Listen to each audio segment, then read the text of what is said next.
नमस्कार. मराठी रोहिणी किचन या आपल्या यूट्यूब चॅनलमध्ये मी तुमचं स्वागत करते. तर माझ्या प्रत्येक गृहिणींसाठी व सुगृहिणींसाठी अतिशय महत्त्वाच्या किचन टिप नंबर 1. मातीची भांडी व लोखंडी भांडी वापरून झाल्यावर स्वच्छ धुवून कोरडी करावीत. कोरड्या झालेल्या भांड्यांना तेलाचा थोडा थर लावून ठेवावा, म्हणजे ही लोखंडी किंवा मातीची भांडी लवकर खराब होत नाहीत. अतिशय महत्त्वाची टीप आवडली असेल तर एक लाईक नक्की करा. प्रत्येक महिलेसाठी खास टीप नंबर 2. ज्या महिलांना दिवसभर थकवा आणि आळस वाटत असेल तर लवकर उठण्याची सवय लावावी आणि अर्धा तास बाहेर मोकळ्या हवेमध्ये फिरावे किंवा योगा, प्राणायाम, व्यायाम करावेत. यामुळे शरीरात ऊर्जा वाढते आणि दिवसभर आपल्याला फ्रेश वाटते. तर प्रत्येक महिलेने रोजच्या जीवनामध्ये ही टीप फॉलो करा. टीप नंबर 3. स्वयंपाक झाल्यावर गॅसच्या शेगडीवर पाणी घाला आणि त्यावर सगळीकडे शॅम्पू टाका, मीठ टाका. 15 मिनिटांनी सुकल्यावर कापडाने साफ करा. मिठामुळे गॅस शेगडी एकदम चकाचक दिसेल. टीप नंबर 4. पावसाळ्यात घरातील माशांनी वीट आणला असेल तर ॲपल सायडर व्हिनेगरमध्ये थोडेसे निलगिरीचे तेल टाका आणि एका स्प्रे बॉटलमध्ये ते भरा आणि जेथे माशा घोंगावत आहेत त्या ठिकाणी तो स्प्रे मारा. अतिशय खास व महत्त्वाची टीप नंबर 5.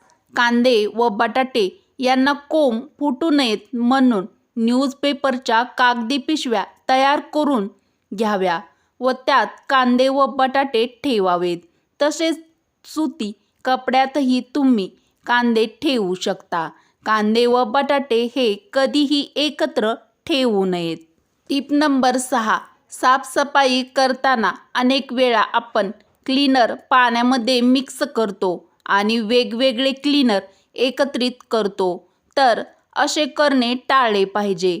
अनेक वेळा आपण जेव्हा 2 क्लीनर एकत्रित मिसळले जातात किंवा एकत्रित करतो तेव्हा त्यातील रसायने मिक्स होऊन नवीन रसायन तयार होऊ शकते, ज्यामुळे तुमच्या त्वचेचे नुकसान देखील होऊ शकते.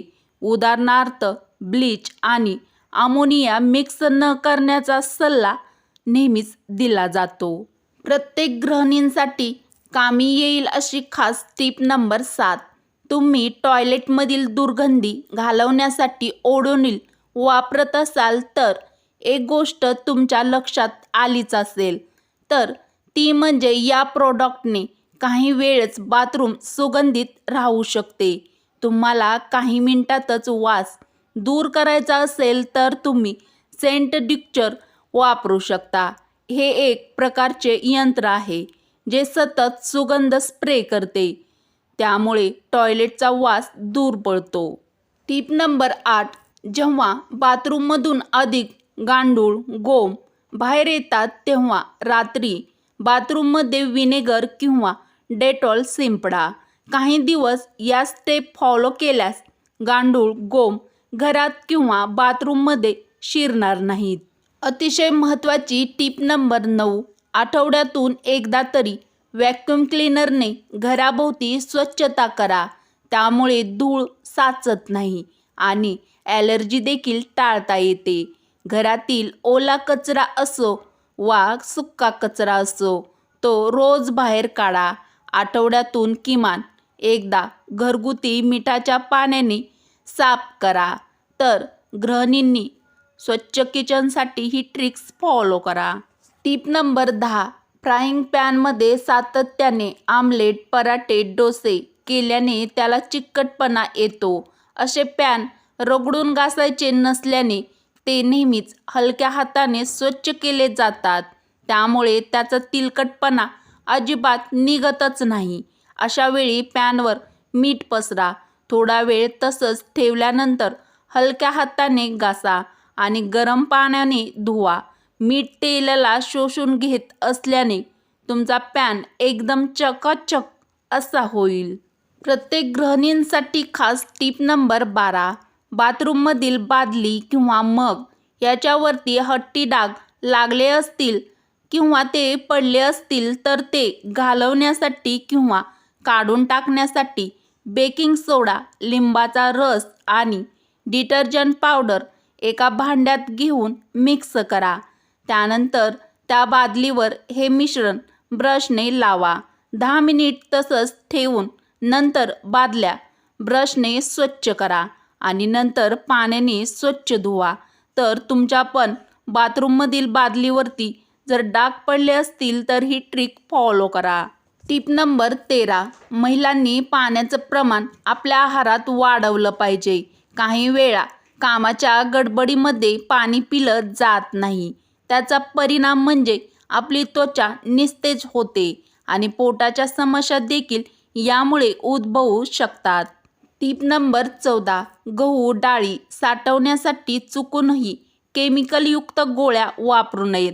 या गोळ्या आपल्या आरोग्यासाठी किंवा शरीरासाठी हानिकारक ठरू शकतात. म्हणून 100 किलो धान्याला अर्धा किलो लाल सुकी मिरची असे प्रमाण घेऊन धान्य नैसर्गिकरित्या साठवून ठेवावे. यामुळे धान्याला कीड अजिबात लागत नाही. Tip number 15. गाल, मान आणि डोळ्यांच्या आसपासची त्वचा वाढत्या वयासोबतच लटकू लागते. अशी सैल त्वचा म्हातारपण स्पष्टपणे दाखवते. जर आपण दररोज मानेचा व्यायाम केला तर किंवा एक्सरसाइज केली तर स्किन टाईट बनते आणि आपण तरुण दिसू लागतो. मानेच्या व्यायामासोबतच इतरही व्यायाम आवश्यक करावेत. प्रत्येक सुगरणींसाठी खास टिप नंबर 16. फिश करीमध्ये नारळाऐवजी नारळाचे दूध घातले तर करी छान होते. तसेच फिश करीमध्ये 2 ते 3 त्रिफळा टाकले तर आणखीनच फिश करी टेस्टी लागते. Pitrupaksha special tip number 17. कढी बनवताना त्यात थोडासा शेंगदाण्याचा जाडसर कूट देखील घालावा. यामुळे कढीला खूप छान असं टेक्स्चर येते. यामुळे कढी अतिशय छान होते. तसेच थोडीशी साखर देखील घातल्यास आंबट गोड चवीची कढी तयार होईल. महिलांसाठी खास टिप नंबर 18. अंघोळ झाली की एक तुरटीचा तुकडा ओला करून अंडरआर्मला चोळा. असं केल्याने अंडरआर्मची दुर्गंधी जाते. तसेच काळे डागही निघून जातात. Tip number 19. पिवळे पडलेले टॉयलेट साफ करण्यासाठी 2 चमचे टूथपेस्ट, 3 ते 4 चमचे लिंबू रस आणि 1 चमचा मीठ एकत्र करून घ्या व टॉयलेट घासून रात्रभर तसेच राहू द्या. सकाळी गरम पाणी टॉयलेटमध्ये ओता. कितीही घाण झालेले किंवा पिवळे पडलेले टॉयलेट एकदम नव्यासारखे चकचकीत होईल. सुगरणींसाठी खास टिप नंबर 20. अळूची गरगट्टा भाजी बनवताना अळूची खाज आणि गरगट्ट्याला आंबटपणा येण्यासाठी थोड्या प्रमाणात आंबट चुक्याची पालेभाजी त्यामध्ये वापरली तर गरगट्टा उत्तम, स्वादिष्ट आणि घट्ट असा छान होतो. वरील उपयुक्त व खास टिप जर तुम्हाला आवडल्या असतील तर मराठी रोहिणी किचन या आपल्या मराठमोळ्या चॅनलला सबस्क्राईब करा, लाईक करा व असेच नवनवीन व छान छान व्हिडिओ तुमच्या मित्र-मैत्रिणीला नक्की शेअर करा. चला तर मग भेटू अशाच पुढच्या एखाद्या छानशा व्हिडिओमध्ये. व्हिडिओ पूर्ण बघितल्याबद्दल धन्यवाद.